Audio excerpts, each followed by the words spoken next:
So I wanted to do a video here on partial dentures, and really for new doctors, this is what they would consider kind of complicated because you're presented with a lot of things that are going on. And so, new doctors are sometimes confused on which method to go with, what type of partial to use. Should we be using implants? Should we be using partials? Should we be using Valplast? Which teeth should stay? Which one should go? And I think the confusion becomes is a patient comes in, usually they have perio going on. A patient is always talking about implants because they've seen commercials that, you can get an all-on-4. So anyway, just thought I would try to use this video to clarify my method of what I'm going to do with a patient that comes in with kind of these complicated issues. First thing that I'm going to do is, obviously we'll take the panoramic x-ray, and I'm trying to kind of gauge what the patient wants.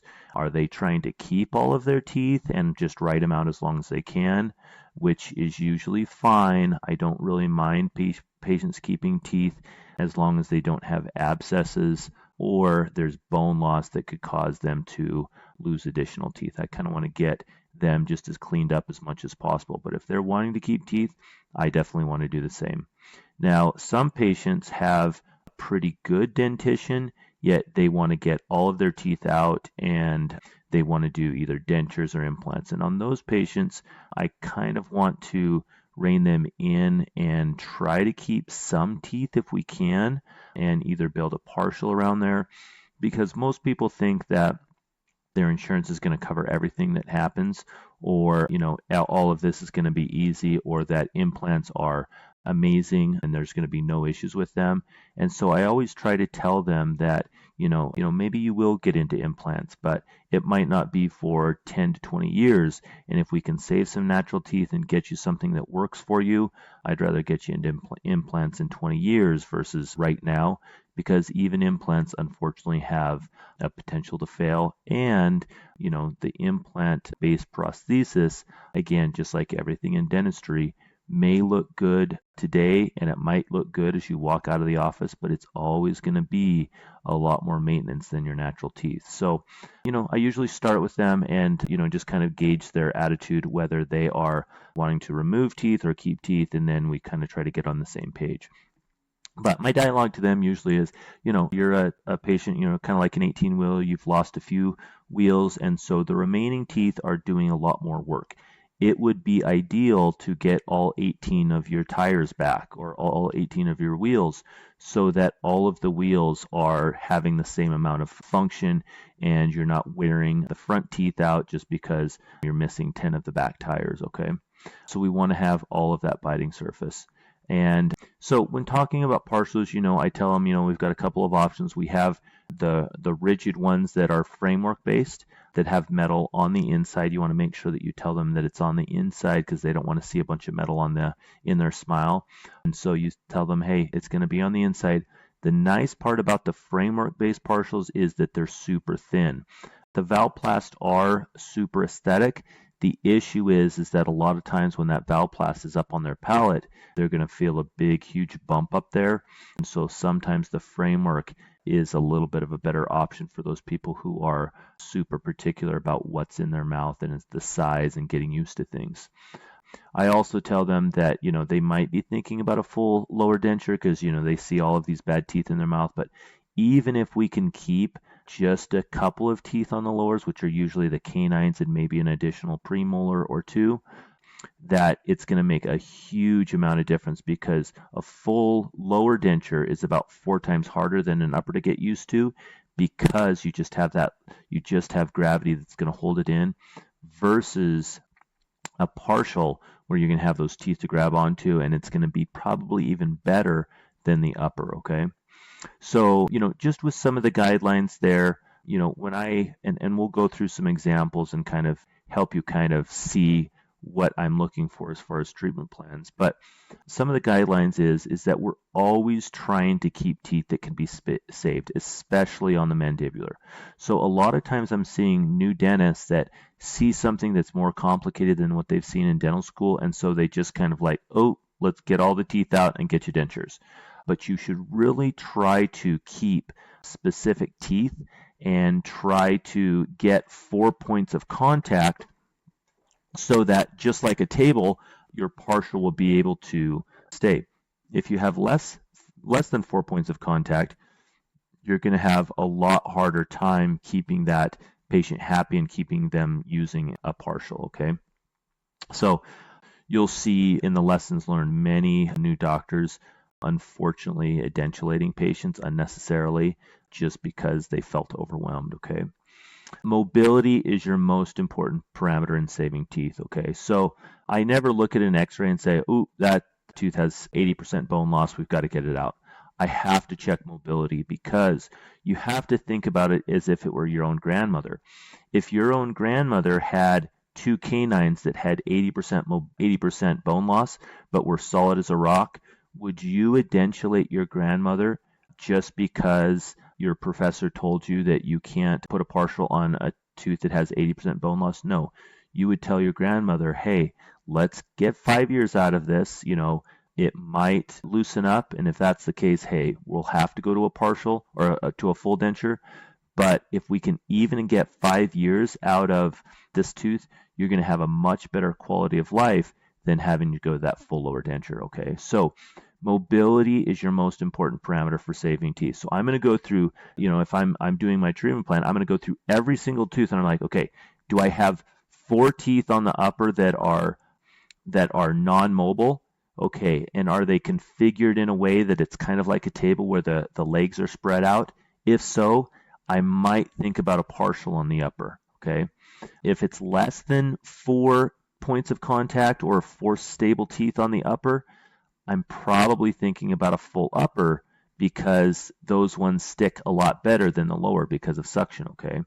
Now on the lower, I need 2 points of contact or 2 stable, essentially legs on my table. And if I can get that, then I'm good to go. So usually those are the canines. I'm not going to really put an abutment on an incisor unless they have a canine missing and everything else is looking good. So again, I'm looking for 4 points on the upper and at least 2 on the lower. And a lot of times with those lowers, let's say that you've got you got 2 canines, but one's kind of decayed a little bit. Hey, that's a perfect time for you to maybe crown both canines and maybe root canal one and crown it and crown the other one so that you have these 2 stable legs for your lower partial, okay? So if it's solid, most likely keep it unless it's unrestorable or there's pathology or infection, okay? Try to make the partial as symmetrical as possible within a tooth or two, okay? So I see a lot of these, super non-symmetrical partials, and I just think about it, I'm like, how does that feel inside of the patient's mouth, okay? It probably feels like if you had a shirt that one of the sleeves was longer than the other, it would feel uncomfortable. So really, and aesthetically, people look at symmetry a lot. So if you look at someone and all of a sudden you're like, wait a second, you got 3 white teeth over here and 1 darker tooth over here, something's going on. And so to the eye of the patient's friend, if it's symmetrical, they're less apt to pick up that patient has a partial. So a lot of times, people are going to walk in and they have like 3 lower anterior incisors that are problematic, but one seems super solid. Well, I'm not going to put a partial with 3 incisors in there. I'm going to sacrifice that 4th lateral incisor to make the denture look symmetrical, okay? So, the other things that I see too is maybe partials with 2 teeth in there in the anterior. I'm not super in love with that unless it's kind of an interim to put maybe a bridge on the lateral incisors or on the canines, because again, that's going to look, kind of rabbity with just 2. It's very tough to get the anterior 4 to look uniform when you're doing like 2 crowns on 8 and 9. You probably should go 7 to 10 or even 6 through 11. Same kind of concept with partials. Make sure that you try to make those as symmetrical as possible, okay? So a lot of times you're going to get into situations where, one of the molars is great, but on the other side, one of them is missing in the premolar. Again, I'm going to sacrifice potentially a tooth or two to try to true up that symmetry, unless it's like a super, super solid tooth that's going to be, amazing anchor. Again, I'm trying to make things as symmetrical as possible, okay? Final thing here is reduce, if not eliminate, the use of embrasure clasps, okay? So if you take a look at this example here, you can see this embrasure clasp here, and just with my experience, these embrasure clasps really are just so problematic, okay? First of all, if you take a look at the dentition here, really if we're considering that we're only going to be restoring to the first molar here with potential implants, this patient is only missing 2 teeth, okay? So does that patient really want to have all of this metal, and do we really want to sacrifice these teeth over here? And these embrasure clasps never stick up there as good as you think, okay? So my experience is that, prosthodontists and dental faculty will just say, look at this amazing design, look at these embrasure clasps, but the patient just never ends up using this partial because they're like, I'll just chew on my left side. It's not that big of a deal. And every time I chew with the partial in there, it hurts because it's wedging in between these teeth. The better option, again, is one implant, maybe this year, another implant next year, potentially, if we want to go really cheap on it and help the patient kind of hit their insurance company instead of their own pocketbooks, and then they'll be back to full function, okay?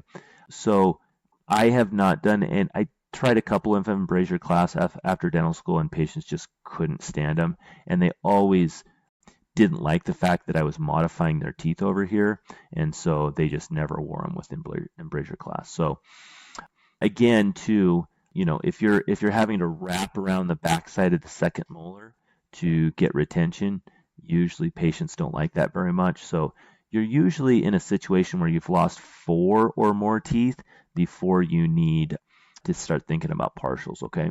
So I've just put a quick decision matrix here on, if you're going to go with Valplast, framework-based partials, or implants.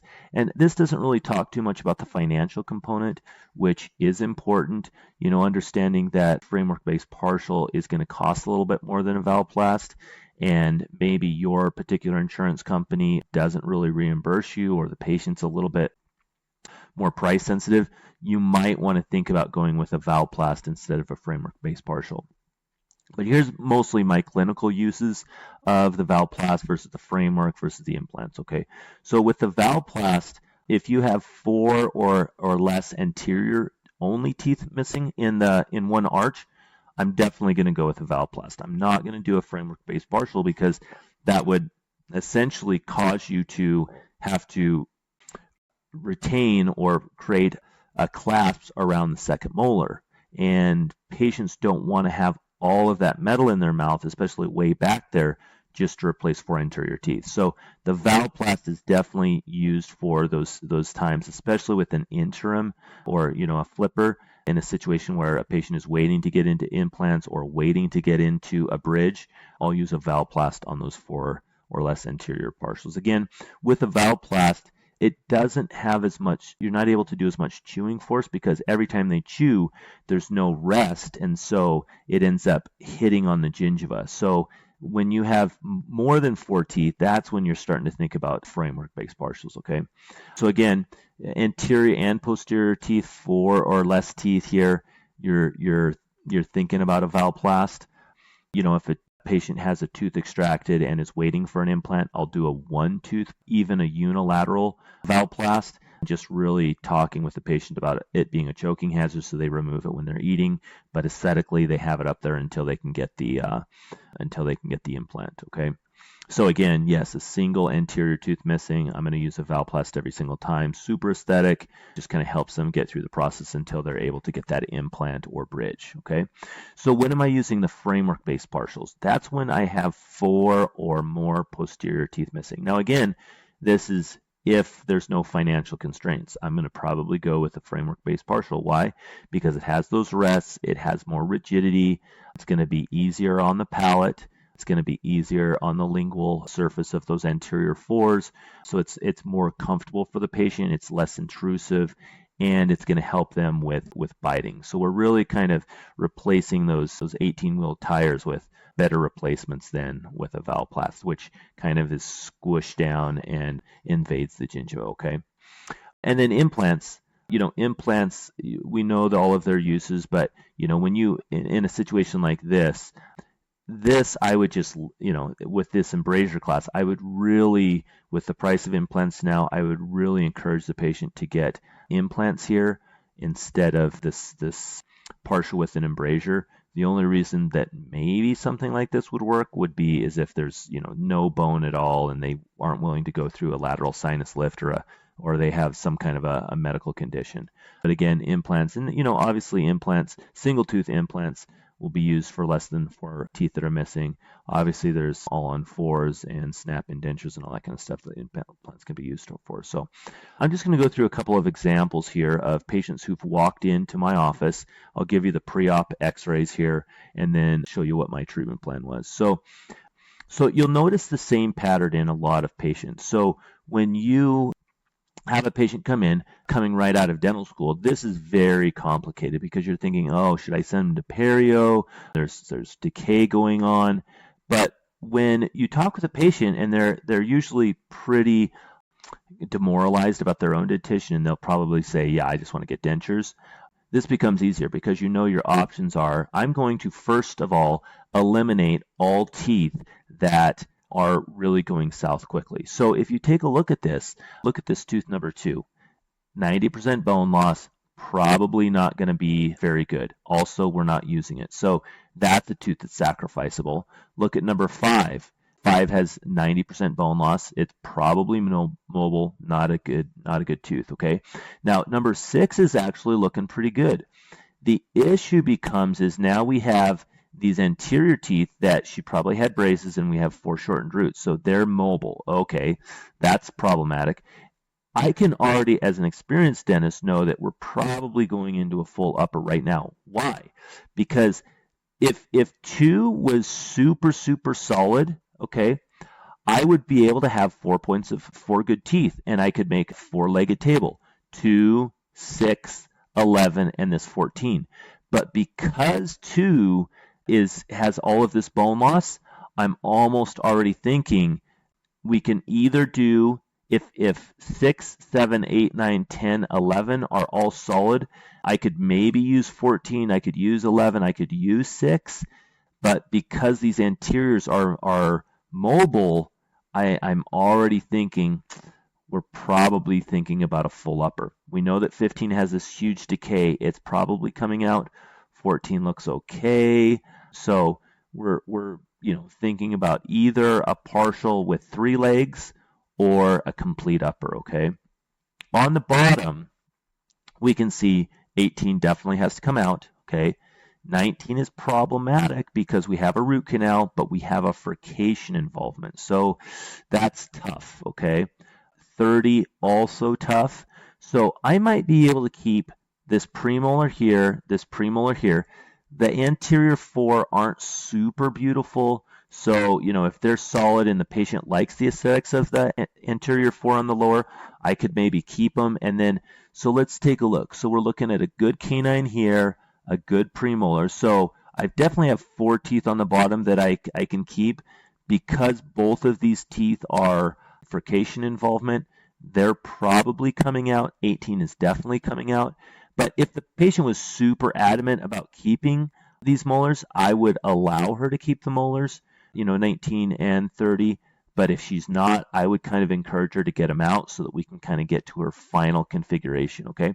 So our upper is either a 3-teeth solid tooth partial or a full upper. And then the lower is most likely a lower partial with keeping the anterior 4 or getting rid of the anterior 4 depending on what the patient feels like their aesthetic requirements are, and usually probably getting out these molars, okay? So let's see what we decided to do, okay? So, and it looks like we went through maybe an interim prosthesis on the upper, but it looks like we were going to do all of the uppers are coming out, and then Okay, so we did decide that 30 would be coming out. The patient was not satisfied with their anterior 4, so we took those out. We took out the 2 molars on that left side. So then it becomes pretty easy, right? So we're doing a limited SRP on these 2 teeth, limited SRP on these teeth, all of those uppers coming out, all of those lowers coming out. Now, how did I probably get her into the final prosthesis here? I might have done, if she cannot go without her front teeth in public and she does want to go into a framework-based partial, which is what I would encourage her to do, I'm probably extracting the lowers and placing a Valplast flipper right away, okay? I might not even include the molars in that Valplast because I want her to know that this is simply just temporary. It's simply just to get the smile going. Plus, those posterior teeth are going to heal faster if I don't have a Valplast covering them, okay? And then I might have done like an interim upper against that Valplast and then just made her aware that, hey, we're coming in and we're going to extract all of the anterior teeth and give you a new framework-based partial and a new upper at the same time. So you'll never walk out of this office without your front teeth, which is what the patients are really wanting. Now, I might have told her, hey, the way to get the best result is to take all of the teeth out at once that we're not going to use, and then we're going to let things heal for about a month, and then we're going to come in and start making our dentures. There's probably 10% of patients, well, maybe a little bit more with COVID, that are willing to do that because they can use masks. Some people are a little bit older and they don't get out in public much. They usually are like, hey, I want to do this super cheap, and I don't care if people see that I don't have teeth in the front, so they usually will go that method. But a lot of people are, I would say 80%, are needing to go through some kind of an interim or I would call it a hybrid immediate, where we go through a Valplast on that lower, and then we deliver their final prosthesis at the end, okay? So let's take a look at this example too, okay? So patient comes in and, a little bit worse dentition than the first one. We can see those anteriors are kind of problematic, a lot of bone loss, a lot of decay. So this one actually becomes pretty easy. We kind of know that all of the uppers have to come out. Look at that perio involved. Look at that number 7, how it's not very aesthetic for the patient, okay? Look at all of that infection. So we kind of know that there's going to be an upper full, okay? The lower, look at those lower molars. They're pretty decayed, so those are definitely coming out, okay? Same thing on the back. And I also, if you notice, look at number 30, 31. Do you see how they're growing out, trying to find friends up there on the upper? So it's not going to make a good partial if you have all of these mountains and valleys on your teeth. You're going to probably want to go with the ones that haven't super erupted. So the molars are definitely going to be sacrificed. The anterior 4, again, lot of bone loss. Look at that 23. I think it actually has an abscess around it. So probably those anterior 4 are coming out. So we can probably keep, I think we can keep the lower premolars and the lower canines. So we're looking at a full over, let's maybe keep 20, 21, 22. We'll keep 27, 28, 29. That's pretty symmetrical. Let's see what we decided to do. Yep. Okay. So she came in on an emergency on number 30 hurting her. And then that's exactly what we decided to do. We're going to keep 20, 21, 22, 27, 28, 29.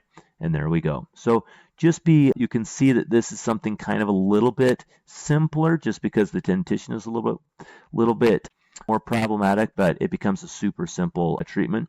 Now, again, usually I'm anything posterior to the lateral incisors, meaning canines and posterior, are going to be surgical extractions, because you're usually going to have to maybe lay a little flap there to get some of these broken off root tips down there. And then these ones can be a little bit more problematic too. Just because they have perio doesn't mean they're going to be an easy extraction. The patient's usually going to have a little bit more problems getting numb. So anyway, that was our treatment plan, okay? And the patient was super, super excited about that, okay? So here's our next one here, okay? Again, patient comes in. She's had this bridge on the lower for a long time. And so I'm trying to think, upper, let's take a look. I mean, you could maybe get away with 2 and 14 being abutments, but again, that's only 2 teeth that we're able to work with. So upper, probably a full upper denture, okay? The lower, if we take a look at it, she spent a lot of money on that bridge. She likes the bridge. It's still, I look at it, it's solid. I don't see any issues.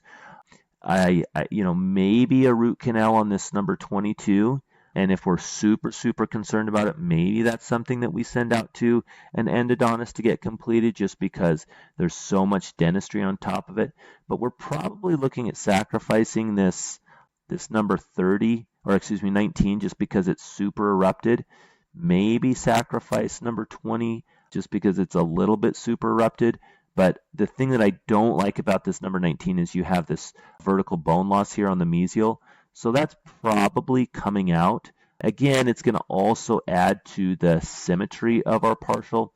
So, if you decided you were going to take out number 20, I'd be on board with that. If you said you're going to leave number 20, I'd also be on board with that, especially since if 19 comes out, I don't like that there's that little furcation there. So 19 comes out, we see if the bone heals on 20.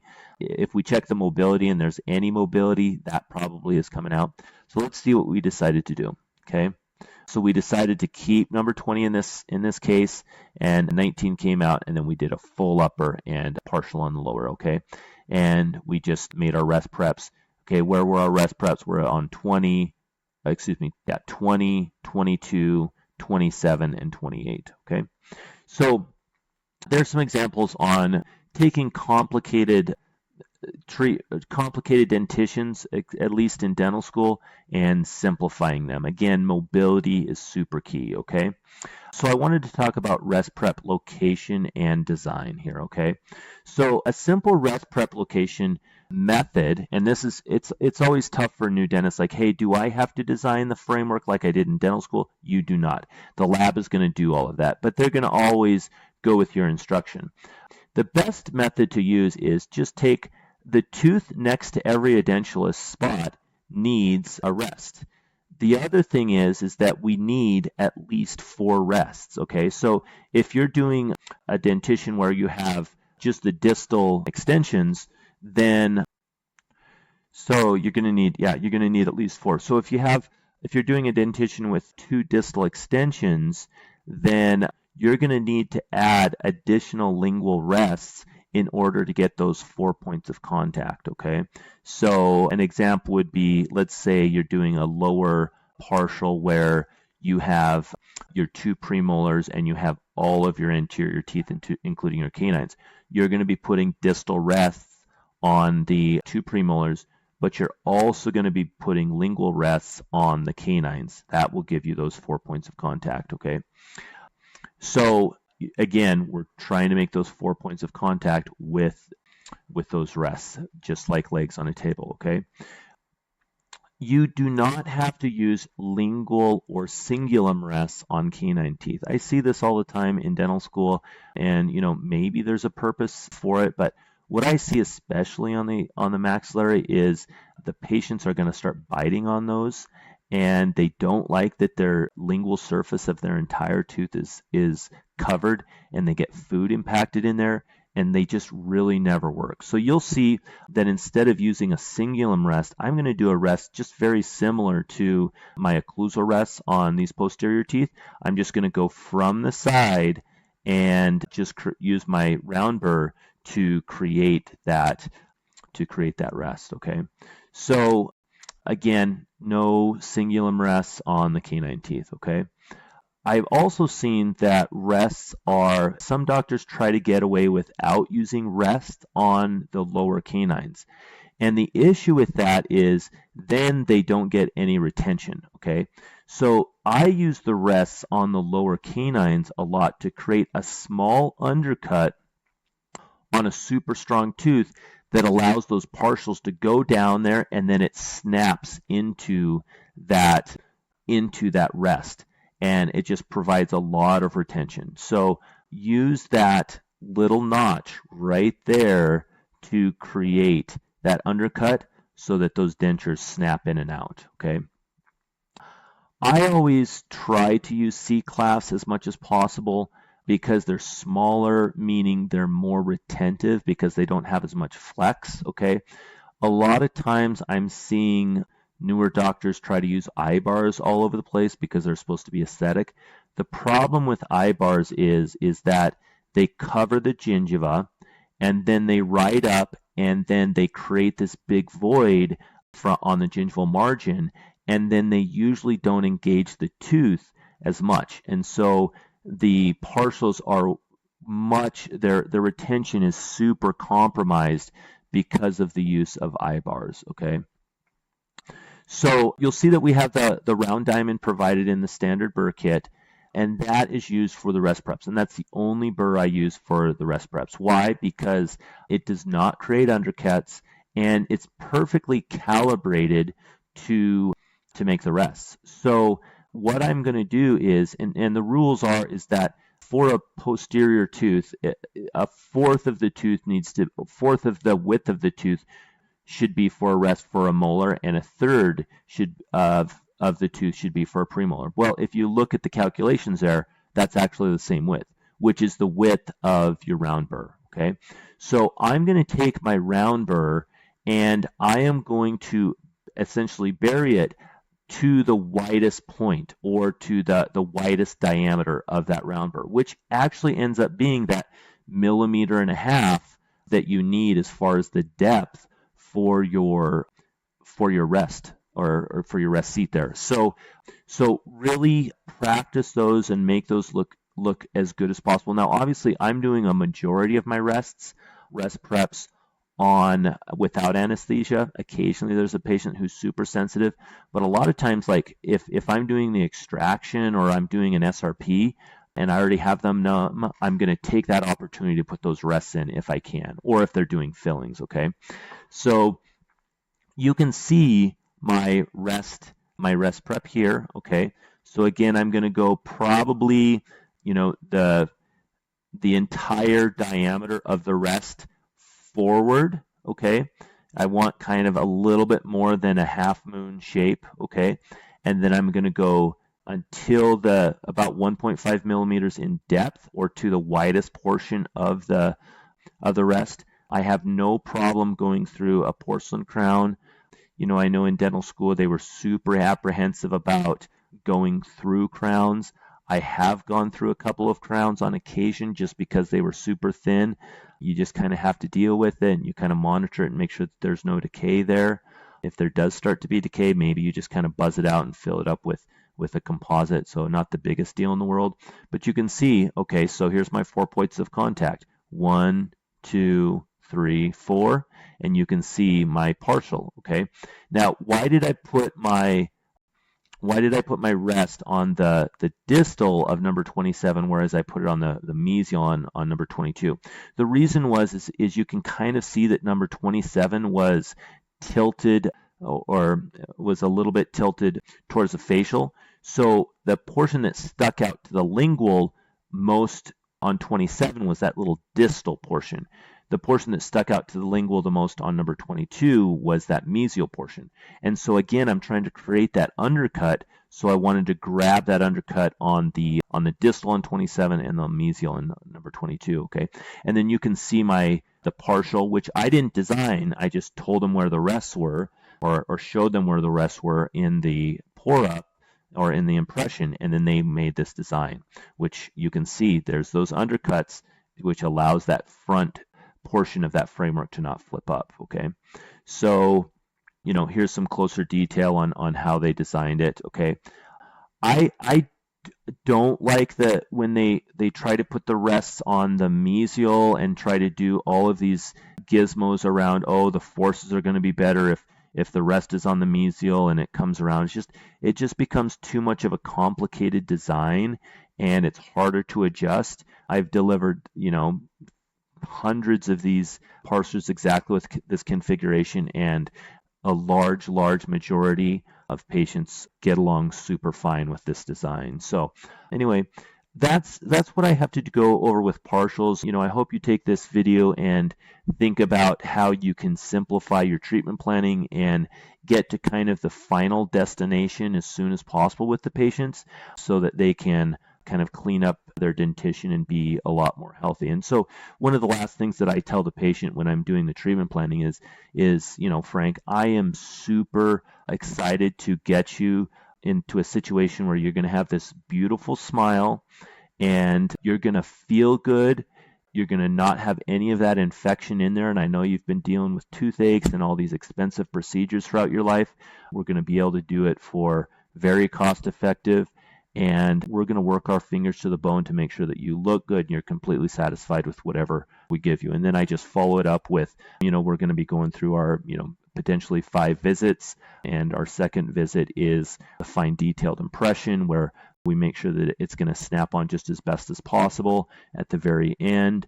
The second to the last visit is what's called an aesthetic try-in. We're going to have all the teeth set up in wax, make sure that you're absolutely satisfied with whatever we're going to deliver. If you are, then you get it the next time. Time frames, we're looking about a month and a half, depending on, how long we're going to be in the healing process. And I'd like, we can scrunch our time frames. If you want to get started 2 weeks after your extractions, we can, but just understand things aren't going to fit as well.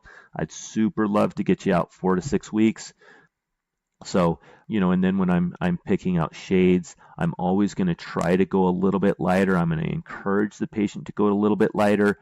I'm not going to try to match their natural dentition because patients are just going to be a little bit more wowed with a lighter tooth. So usually my darker shades are an A1, maybe an A2 if they really, really push me, but I'd really like to go to an A1 because inside of the acrylic, it's going to look like an A2. And so I had a couple of patients that are like, oh, I really want it to match my final teeth. And then, the assistants are kind of on the same page with me and they're like, hey, Frank, you would really look good on an A1. We delivered an A1 and you can tell that his natural teeth were an A2, A3, but he just loved it. So try to go a little bit lighter shade on those to wow the patients. So I hope you enjoyed this video and I'll leave any additional remarks in the description.